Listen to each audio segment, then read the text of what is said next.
Prime Minister Narendra Modi is just about to begin his address at Saharanpur in Uttar Pradesh. Let's listen in.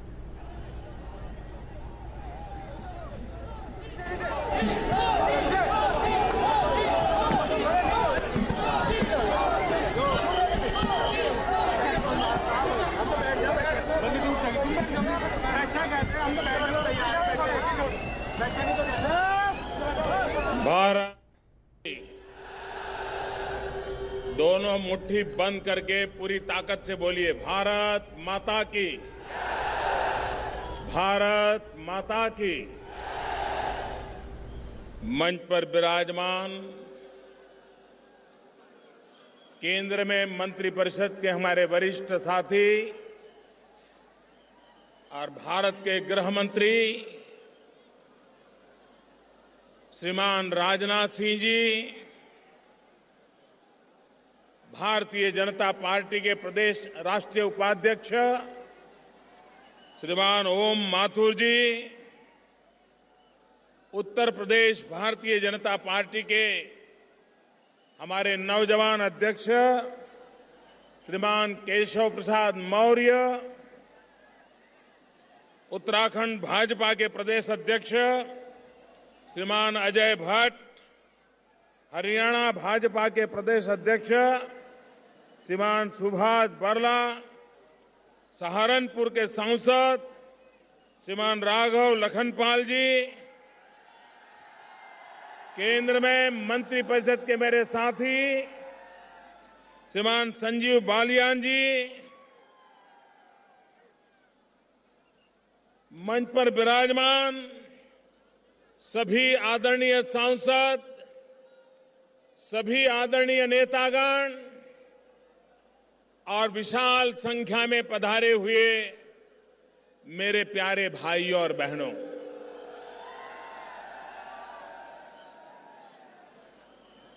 मैं उत्तर प्रदेश वाला हूं, उत्तर प्रदेश का सांसद हूं और उत्तर प्रदेश के सांसद के नाते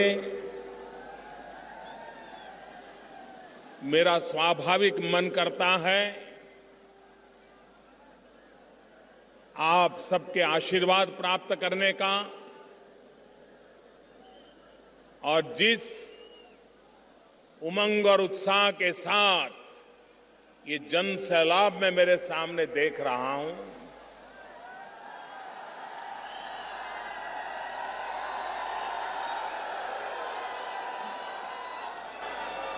मैं सबसे पहले आप सबकी क्षमा चाहता हूं कि ये जगह कम पड़ गई।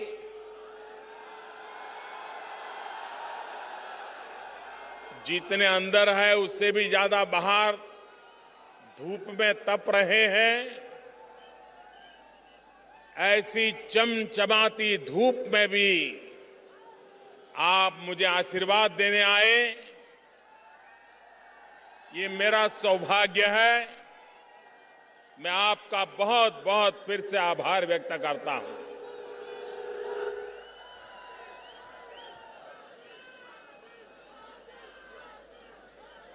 भाइयों बहनों, आज मैं आपके सामने उस समय आया हूं, करीब इसी समय 2 साल पहले दिल्ली के राष्ट्रपति भवन के प्रांगण में हम सब शपथ ले रहे थे। जिस समय हम 2 साल पहले वहां शपथ ले रहे थे, उसी समय में आज मेरे देशवासियों को मेरे काम का हिसाब देने के लिए आया।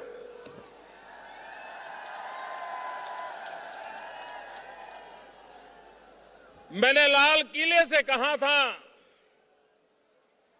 प्रधानमंत्री ये व्यवस्था है, लेकिन प्रधान सेवक ये मेरा दायित्व है, ये मेरी जिम्मेवारी है, और मैं एक प्रधान सेवक के रूप में 125 करोड़ देशवासियों की सेवा करने का निरंतर प्रयास करता रहा हूं। मेरे प्यारे देशवासियों,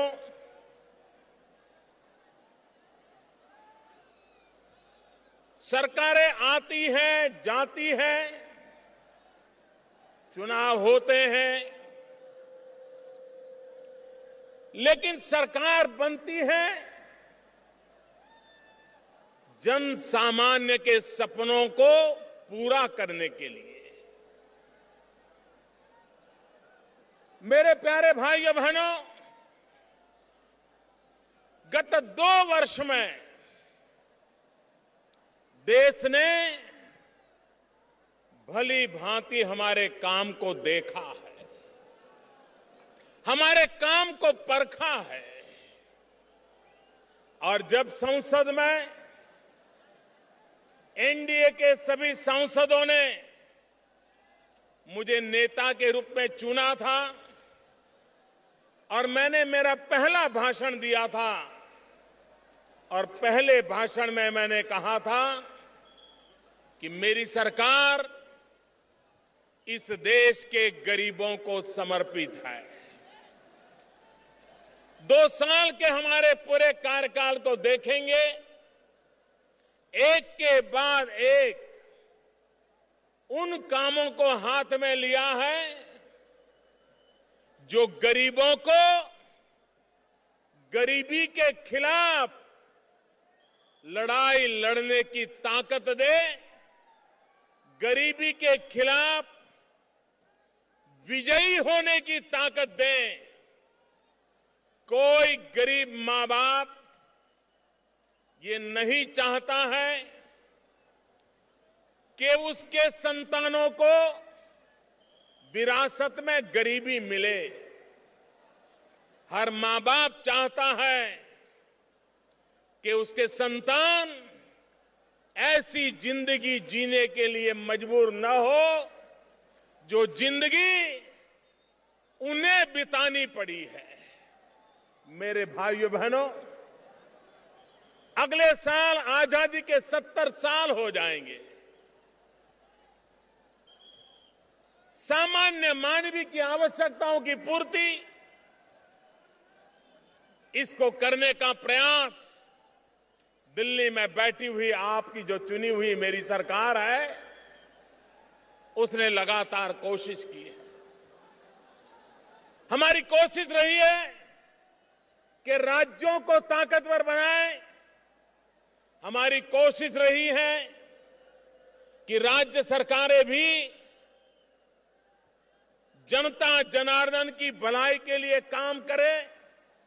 और इसलिए आज स्थिति ऐसी है, पहले एक जमाना था जब दिल्ली सरकार के पास भारत का जो खजाना होता था उसमें से 65% धन दिल्ली सरकार के खजाने में हुआ करता था और 35% धन राज्यों के खजाने में हुआ करता था।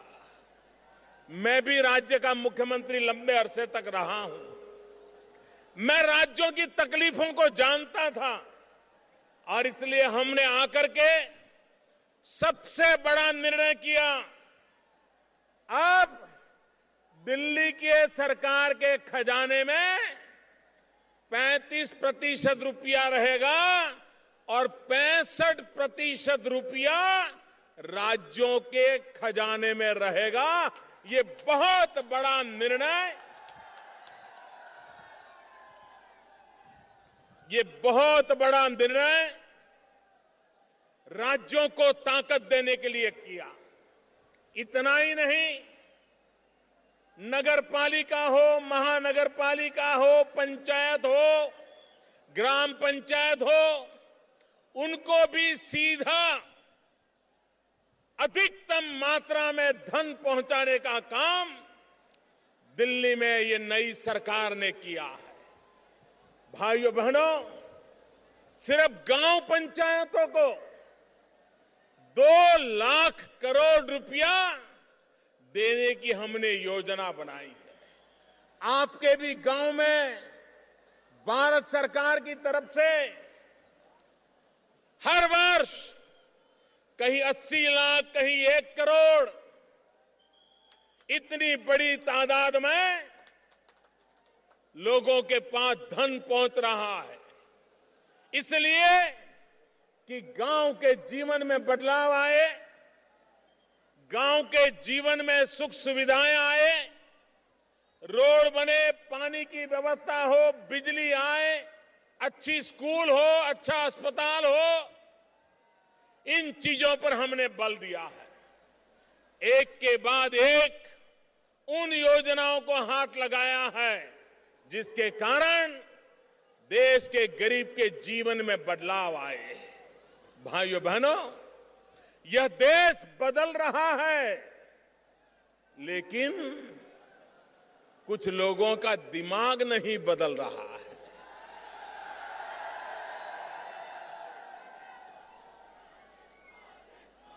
भाइयों बहनों,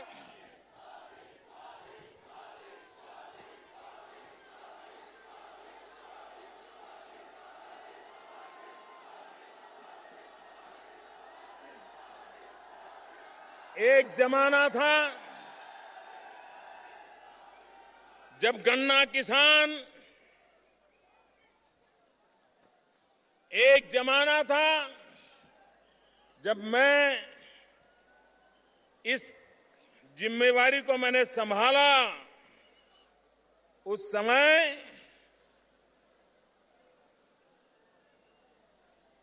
14,000 करोड़ रुपया गन्ना किसानों का बकाया था। न शुगर मिल को गन्ना किसानों की चिंता थी, न राज्य सरकारों को चिंता थी। गन्ना किसानों को हमेशा ताकत मिले, ऐसी योजना बनाने के लिए पहले कभी किसी सरकार को चिंता नहीं थी। वो टुकड़े फेंकते थे, समय निकालते थे और किसान बेचारा उनके इंतजार में रहता था कि चलो इस बार शुगर मिल का कुछ अच्छा हो जाएगा तो भुगतान हो जाएगी। लेकिन स्थायी रूप से उस समस्या का समाधान करने के लिए प्रयास नहीं होता था। भाइयों बहनों, हमने कोशिश की कि गन्ना किसानों को उनकी भुगतान के पैसे समय से मिले, और आज मैं कह सकता हूं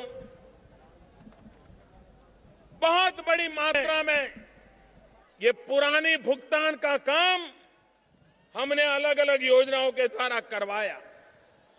अब कोई 700-800 करोड़ रुपया अभी भी भुगतान का बाकी है। मैं राज्य सरकार को आग्रह करता हूं और मैं शुगर मिलों को चेतावनी देता हूं,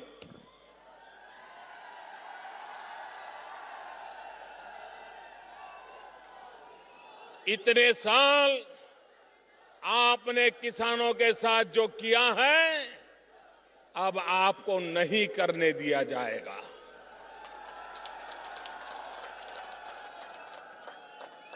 सरकार ने ऐसी नीतियां बनाई हैं कि आप अगर ईमानदारी से शुगर मिल को चलाएं तो गन्ना किसानों का कोई भुगतान बाकी रहने की जरूरत नहीं है।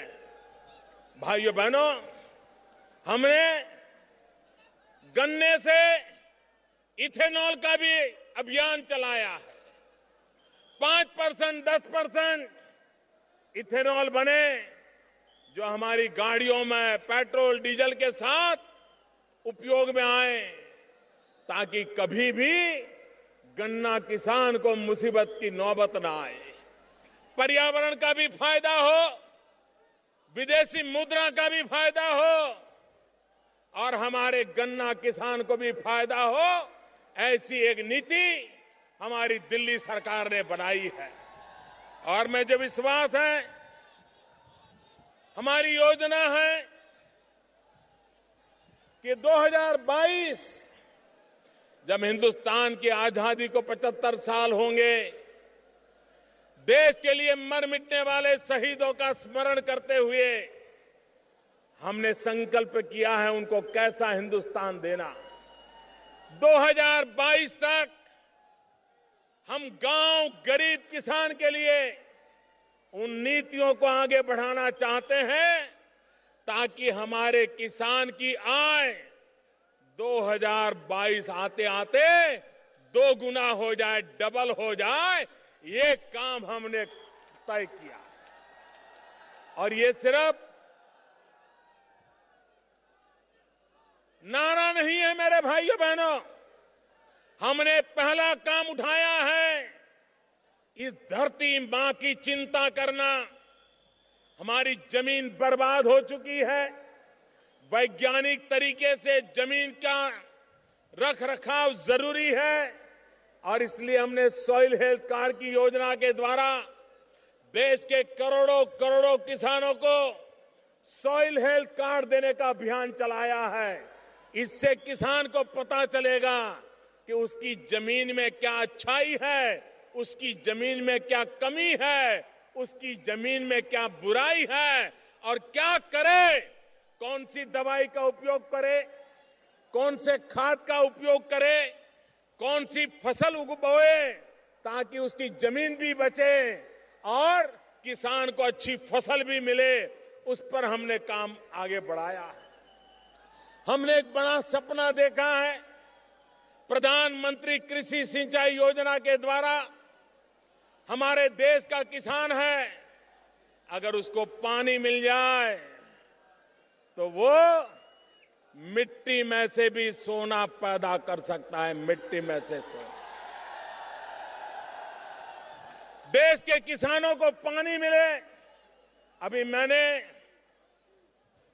जिन राज्यों में पानी का संकट है उन राज्य के मुख्यमंत्रियों के साथ घंटों तक बातचीत की और एक एक जिले का किसान के खेत तक पानी कैसे पहुंचे उसकी योजना बनाने की दिशा में आगे बढ़ रहा हूं। लेकिन मेरा सभी से आग्रह है, देशवासियों से आग्रह है कि हम इस बारिश में जितना पानी बचा सकते हैं बचाएं।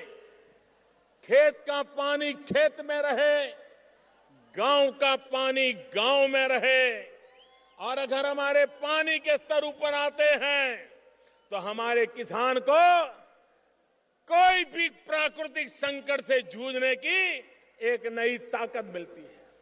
हमने आपदा के समय किसानों को जो राहत मिलती थी उसमें बहुत बड़ा परिवर्तन किया। पहले अगर आधी फसल खराब होती थी तो उसको मुआवजा देने का हकदार माना जाता था। हमने नियम बदल दिया, किसानों के आग्रह पर बदल दिया। अब पूरे खेत में 1/3 नुकसान होगा तो भी किसान को मुआवजा दिया जाएगा। ये निर्णय हमने किया। पहली बार देश में किसानों के लिए प्रधानमंत्री फसल बीमा योजना हम लाए हैं। पहली बार ऐसी प्रधानमंत्री फसल बीमा योजना है कि अगर किसान प्राकृतिक आपदा के कारण बुवाई भी अगर नहीं कर पाया तो भी उसको फसल का बीमा मिलेगा। ऐसा पहली बार हुआ। हम ऐसी फसल बीमा योजना लाए हैं कि किसान खेत के अंदर अपनी फसल काट करके रखी हो, अब बस उसको बाजार ले जाना है, मंडी ले जाना है, वो ट्रैक्टर का इंतजार कर रहा है। और ऐसे समय अगर भयंकर प्राकृतिक आपदा आ गई और बनी बनाई फसल बर्बाद हो गई तो भी उसको बीमा मिलेगा। ऐसी व्यवस्था फसल बीमा योजना में की। मेरे भाइयों बहनों, आप 2 साल पहले के जरा अखबार याद कर लीजिए, टीवी याद कर लीजिए, चौराहे पर जो बातें होती थी याद कर लीजिए। आए दिन एक नए भ्रष्टाचार की खबर आया करती थी। बड़े बड़े लोग भ्रष्टाचार में डूबे हुए हैं उसकी चर्चा आया करती थी। भाइयों बहनों, देश का कितना रुपया लूट लिया गया है मैं आज जब सरकार में बैठा हूं, एक एक चीज को देखता हूं तो मैं चौंक जाता हूं कि क्या लोगों को कुर्सी पर जनता जनार्दन के पैसे लूटने के लिए बिठाया जाता है। भाइयों बहनों, मैंने ये लूट बंद कराने के लिए बीड़ा उठाया है। 2 साल हो गए मेरे प्यारे भाइयों बहनों, यह उत्तर प्रदेश का सांसद आज सर झुका करके अपना हिसाब देते समय मेरे उत्तर प्रदेश वासियों, मैं आपसे पूछना चाहता हूं, क्या कभी भी 2 साल में आपने कोई खबर ऐसी सुनी है कि जिसमें मोदी सरकार ने 1 रुपया खाया हो? पूरी ताकत से बताओ भाइयों। हमारे विरोधियों ने भी कोई आरोप लगाया है? किसी अखबार में छपा है? किसी टीवी ने दिखाया है? आपको किसी ने सुनाया है? भाइयों बहनों, 2 साल पहले किसी की हिम्मत नहीं थी कि लाखों लोगों के बीच खड़ा होकर के अपने हिसाब दे सके और जनता से पूछ सके। भाइयों बहनों,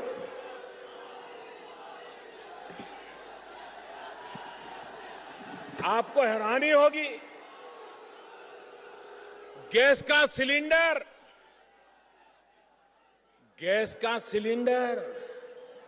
गैस का चूल्हा, ऐसी सरकारें आई वो तो अमीरों की अमानत बना दी। ऐसा जैसे गरीबों को तो गैस का चूल्हा सपने में भी नहीं सोचना चाहिए। क्या गरीब को लकड़ी के चूल्हे में ही जिंदगी काटनी पड़ेगी? क्या मेरी गरीब मां को दिन में लकड़ी का चूल्हा जला करके खाना पकाते पकाते 400 सिगरेट का धुआं अपने फेफड़े में लेना होगा? क्या गरीबों को मरने दिया जाएगा? भाइयों बहनों, ये मेरा देश कितना ताकतवर है, मेरे देशवासी कितने ईमानदार है, यही तो है जो मुझे काम करने की ताकत देता है। मैंने देशवासियों को कहा कि अगर आप आर्थिक रूप से रसोई गैस के लिए सब्सिडी छोड़ सकते हैं तो छोड़िए, कोई ज्यादा पैसे नहीं है। मेरे भाइयों बहनों, इस देश के 1 करोड़ से ज्यादा परिवार, उन्होंने रसोई गैस की सब्सिडी छोड़ दी। ये छोटा निर्णय नहीं है, ये छोटा निर्णय नहीं है। 1 करोड़ से ज्यादा परिवार रसोई गैस की सब्सिडी छोड़ दें तो मैंने भी निर्णय किया कि आने वाले 3 साल में 3 करोड़, पिछले साल 3 करोड़ परिवारों को गैस का कनेक्शन दे दिया और आने वाले 3 साल में 5 करोड़ गरीब परिवारों, जहां लकड़ी का चूल्हा जलता है, उनको गैस का कनेक्शन दिया जाएगा। मातृशक्ति के सशक्तिकरण का इतना बड़ा कार्यक्रम आजादी के बाद 50 साल में कभी चला नहीं है। भाइयों बहनों, इतना बड़ा निर्णय, नारी सशक्तिकरण का ये काम हमने किया है। आप मुझे बताइए, सरकार समाज की भी चिंता करनी पड़ती है। आज हमारे समाज में पुरुष की तुलना में महिलाओं की संख्या कम हो रही है। बेटे जितने पैदा होते हैं, बेटियां कम पैदा होती हैं, क्योंकि बेटियों को मां के गर्भ में ही मार दिया जाता है। समाज में असंतुलन पैदा हो रहा है। अगर 1000 बेटे पैदा होते हैं, 1000 बेटियां पैदा नहीं होगी तो समाज का हाल क्या होगा, इसका आप अंदाज लगा सकते हैं। और इसलिए हमने अभियान चलाया है, बेटी बचाओ बेटी पढ़ाओ। भाइयों बहनों, हमारे देश में एक फैशन हो गई है, हर योजना जातियों से जोड़ दी जाए, हर योजना संप्रदाय से जोड़ दी जाए, हर योजना वोट बैंक के बनाने के लिए बनाई जाए। भाइयों बहनों, मेरे लिए तो 125 करोड़ देशवासी यही मेरा परिवार है। न जात है, न पात है, न पंथ है, न संप्रदाय है। सभी 125 करोड़ देशवासियों की भलाई के लिए हमने योजनाओं पर बल दिया है। और इसलिए जब मैं बेटी बचाओ की बात करता हूं, जब मैं बेटी पढ़ाओ की बात करता हूं, तो सभी 125 करोड़ देशवासियों के लिए करता हूं, हर परिवार के लिए करता हूं, हर सांप्रदाय की बेटी के लिए करता हूं, हर जाति की बेटी के लिए करता हूं, हर बिरादरी की बेटी के लिए करता हूं। जब तक समाज की सभी बेटियां ताकतवर नहीं होगी, ये मेरी भारत माता ताकतवर नहीं होगी। और इसलिए मेरे भाइयों बहनों, पिछले 2 साल में बेटी बचाओ बेटी पढ़ाओ इसका एक बहुत बड़ा अभियान चलाया है। आज गांव में जाएं तो लोग कहते हैं, साहब हमारे गांव में भी जरा पक्की सड़क हो जाए। गांव में पक्की सड़क की मांग रहती है। आज मुझे दुख के साथ कहना है, पिछली सरकार में एक प्रकार से सड़कें बनाने के लिए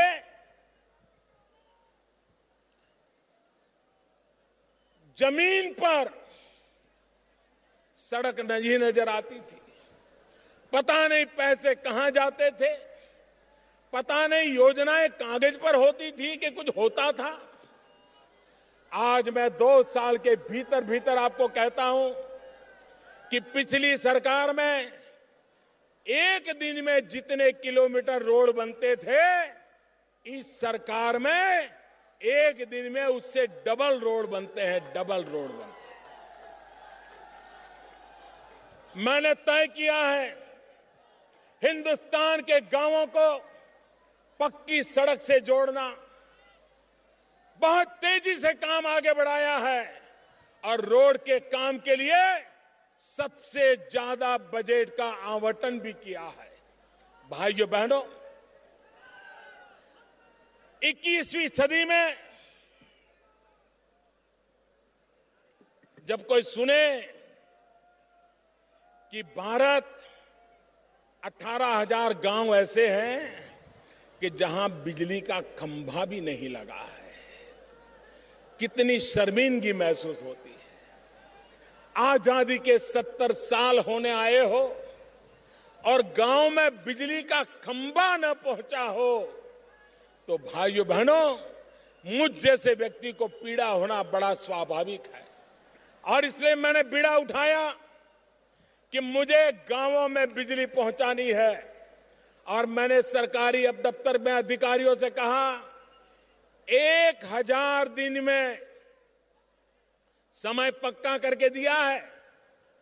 और बहुत लोग हैं जो मेरा बराबर हिसाब देख रहे हैं कि मोदी जो कह रहा है हो रहा है कि नहीं हो रहा है। और कहीं से कोई गलत खबर आ जाए तो 24 घंटे टीवी पर चलता है कि मोदी ने उस गांव में बिजली पहुंचाने के लिए कहा था, लेकिन अभी बिजली पहुंची नहीं, सिर्फ खंभे पहुंचे हैं। इतना बारीकी से मेरे काम को देखा जाता है और मैं इसका स्वागत करता हूं। सरकार का पल पल का हिसाब होना चाहिए, सरकार का पाई पाई का हिसाब होना चाहिए। ये सरकार जनता के लिए होती है, जनता की भलाई के लिए होती है। और इसलिए भाइयों बहनों, 1000 दिन में, अभी तो 300 दिन हुए हैं, लेकिन मुझे खुशी है कि 18,000 गांव में से 7,000 गांव में बिजली चालू हो गई। सबसे ज्यादा गांव उत्तर प्रदेश के अंधेरे में थे। बहुत ही जल्द उत्तर प्रदेश के सभी गांवों में बिजली पहुंचाने का काम मैं पूरा करके रहूंगा। मेरे भाइयों बहनों, ये काम मैंने उठाया है। हमारा देश का नौजवान, उसे रोजगार मिलना चाहिए। नौजवान को काम करने का अवसर मिलना चाहिए। हमने एक प्रधानमंत्री मुद्रा योजना लाए। हमारी इच्छा है कि जो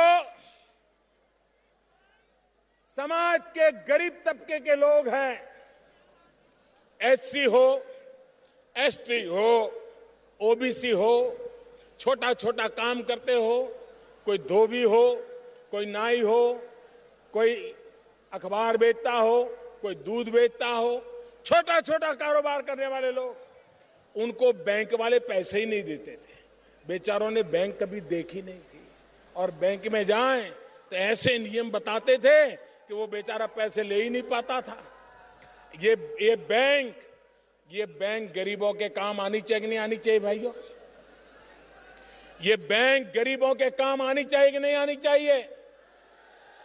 ये बैंक गरीबों के काम आनी चाहिए कि नहीं आनी चाहिए? हमने नियम बनाया, प्रधानमंत्री मुद्रा योजना, और हमने कहा ये छोटे छोटे लोग कारोबार चलाते हैं, अगर उनको पैसे चाहिए तो साहूकार के यहां से नहीं जाना पड़े, बड़ा ज्यादा ब्याज न देना पड़े, उसको अगर पैसे बैंक से मिल जाएं तो उसकी जिंदगी बदल जाएगी। और भाइयों बहनों, मुझे खुशी है, योजना शुरू की इस वर्ष अब तक करीब 3.25 करोड़ परिवारों को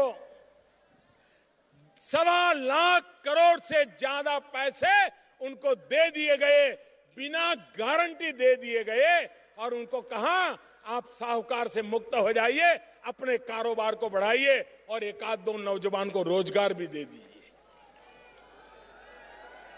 गरीब की ताकत कैसे बढ़ाई जाती है, ये हमने करके दिखाया है। हम प्रधानमंत्री जनधन योजना लाए।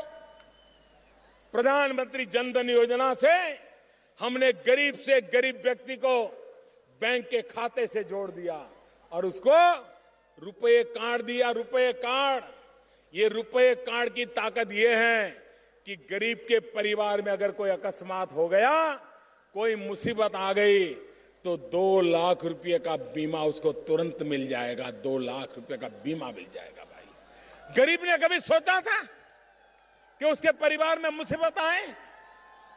भाइयों बहनों, मैं एक स्वच्छता का अभियान चलाता हूं, और मैं देशवासियों का आभारी हूं, मीडिया का आभारी हूं, सामाजिक संस्थाओं का आभारी हूं, और खास करके युवा पीढ़ी का आभारी हूं। उन्होंने स्वच्छता के अभियान को अपना कार्यक्रम बना लिया है। चारों तरफ घर में जाओ तो छोटा बच्चा भी अगर कोई कूड़ा कचरा फेंकता है तो टोकता है, देखिए मोदी जी ने कहा है कचरा यहां मत फेंको। ये स्वच्छता का अभियान किसके लिए है? ये स्वच्छता का अभियान अमीरों के लिए नहीं है। ये स्वच्छता का अभियान गरीबों के लिए है, ताकि गरीब बीमार होता है तो 2-4 दिन बीमार रहा है तो उसका रोजगार बंद हो जाता है। अगर गंदगी है और बीमारी आती है तो गरीब परिवार को साल में एक एक व्यक्ति के पीछे औसत 7,000 रुपए का खर्चा होता है। अगर स्वच्छता होगी तो मेरे गरीब को हम बीमारी से बचा सकते हैं। मैंने डॉक्टरों से प्रार्थना की है, प्राइवेट डॉक्टरों से प्रार्थना की है, और मैं आज दोबारा दोहराना चाहता हूं, यहां भी जो डॉक्टर मित्र हैं, एमएलए एमपी हैं, वो अपने इलाके में डॉक्टरों को समझाएं। क्या मेरे डॉक्टर मित्र एक काम कर सकते हैं क्या? हर महीने 9 तारीख को, हर महीने की 9 तारीख कोई भी गरीब प्रसूता माता अगर उनके यहां आती है तो मुफ्त में उसका देखभाल करेंगे, उसकी जांच करेंगे, दवाइयां देंगे। हमारी गरीब माताएं प्रसूति के समय कभी कभी अकाल मृत्यु हो जाती है।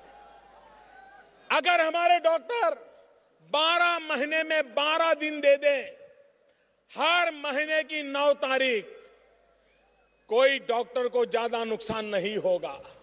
अगर मेरे देश के 1 करोड़ परिवार गैस की सब्सिडी छोड़ सकते हैं तो मेरे पढ़े लिखे डॉक्टर भी 12 महीने में 12 दिन मेरी गरीब प्रसूता माताओं के लिए दान दे सकते हैं और मेरी गरीब प्रसूता माताओं को मदद मिल सकती है। मैं आज उनसे ये आग्रह करता हूं, भाइयों बहनों, लेकिन इसके साथ साथ जब स्वास्थ्य की बात आती है तो मुझे एक बात और भी कहनी है। हमारे देश में डॉक्टरों की संख्या कम है, मेडिकल एजुकेशन में भी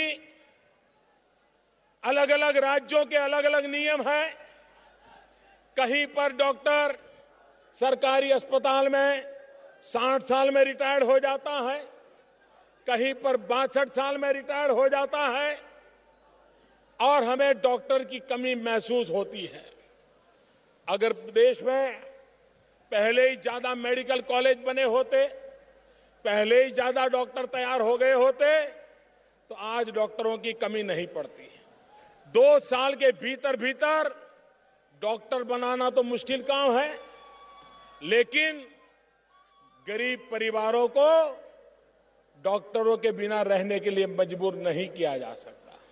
और इसलिए मैं आज उत्तर प्रदेश की धरती से देशवासियों के लिए घोषणा करना चाहता हूं कि आज डॉक्टरों की जो सरकारी अस्पतालों में है उनकी रिटायरमेंट की उम्र कहीं 60 साल है, कहीं 62 साल है।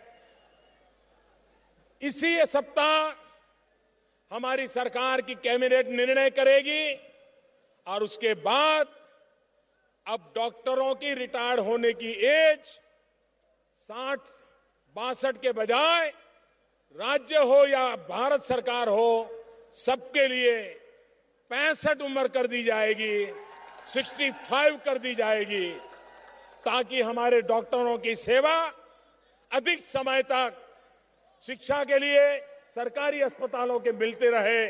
और जब तक नए डॉक्टर तैयार होते हैं, नई कॉलेज तैयार होती है, जिसका काम भी बड़ी तेजी से चल रहा है, इस काम को भी हम आगे बढ़ाना चाहते हैं।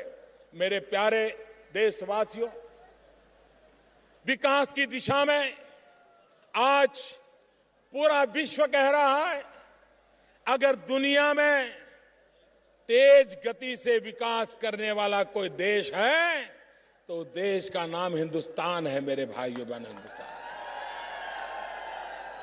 2 साल पहले लोग कहते थे अब हिंदुस्तान डूब गया, हिंदुस्तान खड़ा नहीं हो सकता है, अब हिंदुस्तान के दिन इतने खराब हैं कि हिंदुस्तान की स्थिति बदल नहीं सकती।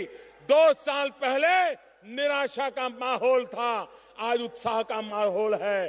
2 साल पहले परेशानियों का माहौल था, आज आगे बढ़ने का माहौल है।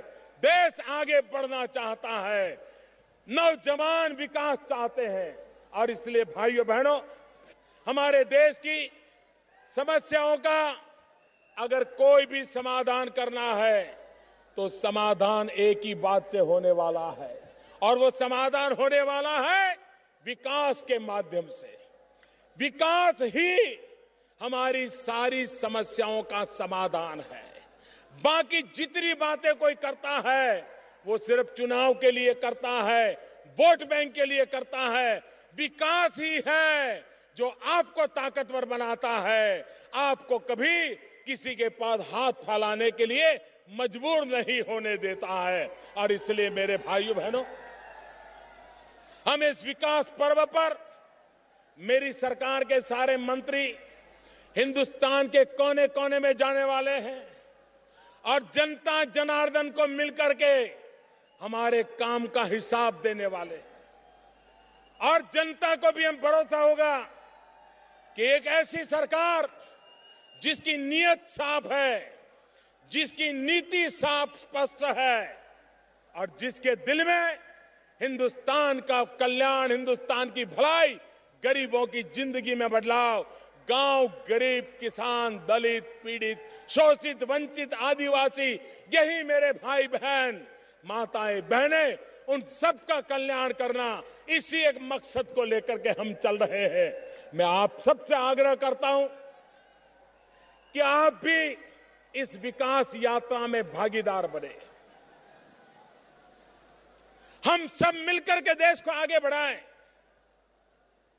सरकार हमारे लिए क्या करेगी वो आपका हक है, आपका वो हक जायज है, लेकिन हम भी देश के लिए क्या करेंगे ये भी हमारी जिम्मेवारी है।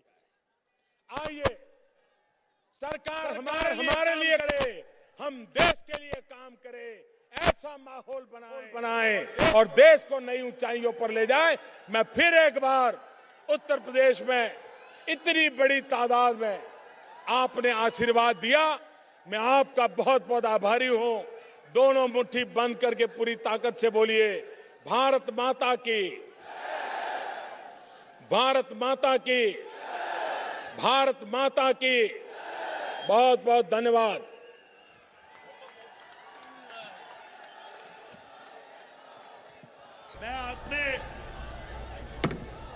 मैं अपने लोकप्रिय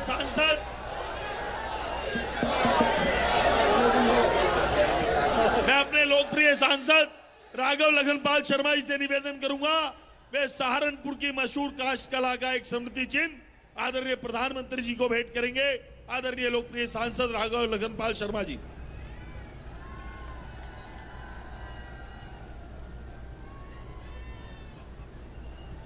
सहारनपुर के विधायक श्री राजीव गुंबर जी से आग्रह कि आदरणीय गृह मंत्री श्रीमान राजनाथ सिंह जी को स्मृति चिन्ह भेंट करें। अब मेरा आग्रह है भारतीय जनता पार्टी के क्षेत्रीय अध्यक्ष श्रीमान भूपेंद्र सिंह जी से कि वो आएं, सबका धन्यवाद करें। That was Prime Minister Narendra Modi addressing a mega rally in Saharanpur in Uttar Pradesh. Prime Minister began by saying that he is a member of parliament from UP. He harked back to the first address that he made in public after becoming the Prime Minister. He said that in that address I had asserted that this government will work for the welfare of the poor. And he said that several initiatives have been taken for the welfare of the poor by this government in order to empower the poor to fight poverty. He said that there was a time when centre's share in treasury was 65% and that of the states was 35%. However, that arrangement has now changed and now centre's share is a mere 35% and that of states is 65%. He said that that is being done in order to ensure that we have a strong federal structure and states are strong. He also said that a decision has been taken to provide more financial resources to various local bodies, including panchayats. That is being done in order to give more power to decentralization of governance. He said that as far as the problem of sugarcane farmers is concerned, when he had come to power, their arrears were to the tune of 14,000 crore rupees, but those arrears have now been brought down to 700 to 800 crore rupees. He also said in a significant statement that the country is changing, but not the mindsets of some people.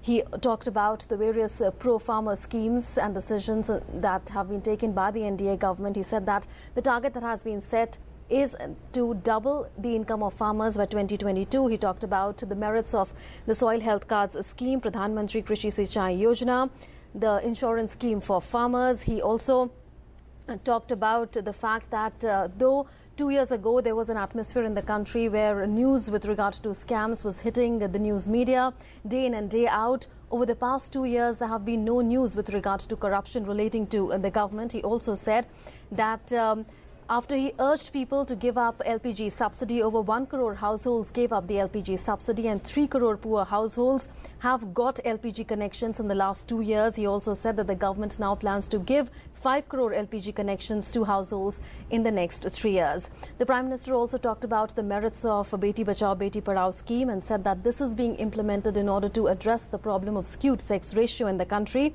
He said that as far as construction of roads is concerned, today the rate at which construction of roads is taking place on a daily basis is double that of what was the case as far as the UPA government is concerned. He said that when he came to power, 18,000 villages were without power. They had no electricity connections. Now, 7,000 villages out of those 18,000 have been electrified. Remember, the Prime Minister had in August last year set a target of electrifying all the 18,000 villages in a matter of just 1,000 days. The Prime Minister also talked about the merits of Pradhan Mantri Mudra Yojana. He said that this scheme has been brought about in order to give credit to SC, ST and OBC entrepreneurs, because these were the entrepreneurs that have been out of the banking system for a very, very long time. He said that 3.5 crore households have got credit without guarantee so far under Pradhan Mantri Mudra Yojana. Then the Prime Minister also talked about Pradhan Mantri Jan Dhan Yojana. He said that under it, life insurance of 2 lakh rupees is available for all under the RuPay card that is made available under the scheme itself, Pradhan Mantri Jan Dhan Yojana. He said that as far as Swachh Bharat is concerned, that has found resonance among people across the country, including the poor, because it is the poor who are hit the hardest by lack of sanitation, because it affects their employment options. And he also said that he, in fact, in a very important statement, he urged doctors to treat poor women on the 9th of every month free of cost. He's asked why is there a scarcity of doctors in the country. He said that the cabinet will be taking a decision soon that the retirement age of all those doctors who are in the public health system would not be 60 or 62, but that would be enhanced to 65. So that is a major announcement that was made by the Prime Minister in his address at Saharanpur. He also talked about the fact that India is the fastest growing major economy in the world. He said that there is an environment of hope today. Development is the solution to all our problems, because it is development that makes you self-sufficient, and then you don't have to ask for favors. He also talked about the fact that union ministers and senior BJP leaders will be going to various corners of the country in order to spread awareness about the achievements of the government in the first 2 years of its of being in power as part of Vikas Parv. And towards the end, he talked about the responsibility of the citizens, and he said that we need to see what we can do for the country. So on those were the highlights, in fact, of the PM's address at Saharanpur in Uttar Pradesh. Up next is